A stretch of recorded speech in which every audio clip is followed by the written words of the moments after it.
Hey, Paulie, can I get your thoughts real quick on that WBC franchise situation, that franchise tag? You know, I think it's just made to make everybody happy, I guess. I don't know, you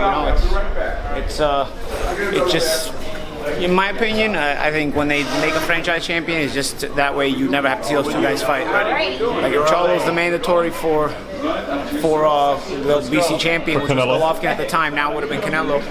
You make one a franchise champion, make one a world champion, now they never have to fight. You know, I don't know why they would. It used to be that these things were the organizations were there to enforce these kind of fights. You know, it's just frustrating that you do that because now somebody like Lomachenko was supposed to fight Haney, now they'll never fight. You know, because now you have one as a world champion and one as a franchise champion. So I don't know. I thought the point of this was to make the fights, not to not make the fights. You know? I mean, do you put like any?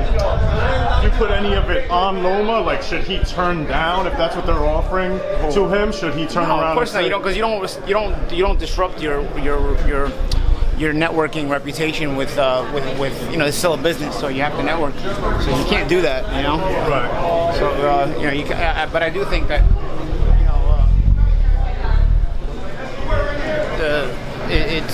I think the sanctioning bodies also value their relationships with power promoters and power fighters, you know, so they try to make everybody happy, and this is kind of their way to make everybody happy.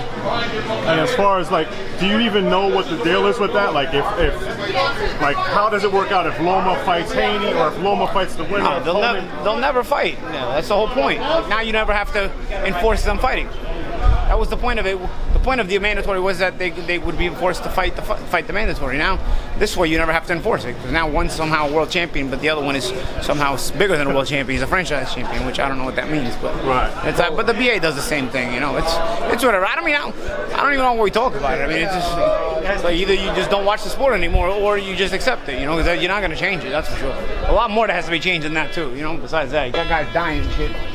Nobody talks about shit. Speaking of that, man, the Patrick Day situation. I mean, that was a tragedy. Yeah. Did you know Patrick? Yeah, I knew Patrick. I knew Patrick.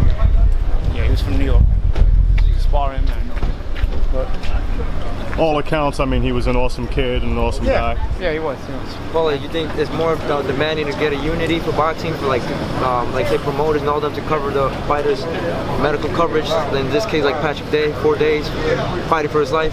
Yeah, I think that's definitely something that has to be looked at. I think you know, the medical coverage has to be enough to you know, secure your hospital stay, but at the same time, it also you have to do things to prevent these things from happening too. You know, and I think it's all bullshit with talking about the glove sizes, the rounds, talking about medicals. We do all the medicals already. It's all bullshit. It's all bullshit. Stop the steroids and everything else will dwindle. Stop the steroids and everything else will dwindle. Just like baseball did. Everything else will it's a trickle down effect right from that. And I'm not blaming Charles Conwell for anything. That's not. Don't misinterpret that. Stop the steroids and it'll across the board everything will diminish, because fighters will be less energetic, be able to fight less often, be able to train less hard, and have to retire at a younger age. What about same-day weigh-ins? Do you think anything like that? No, I don't think anything. Fucking Patrick Day was a nutritionist, okay? He had a bachelor's degree in nutrition. We gotta stop with the bullshit. All these assholes want to pat themselves on the back because they gave their tip on how to save boxing. Shut the fuck up, man. They don't know shit, okay? Just enough with the bullshit about the weigh-ins and shit. Matter of fact, all this bullshit 10-pound rehydration clause. Pritchard Colon, Patrick Day, and Maxim Dadashev all were part of that 10-pound rehydration clause. What the fuck did that do? That didn't do shit. It actually hurts guys, because rehydrating is actually safer. And they were all 10-round fights. So. I gotta get in the car. Okay. Take a picture of my kids, please. Yo, who's gotta take me home? Yo, I'll take you to hell home. No. Give me a picture. Yo, get the picture.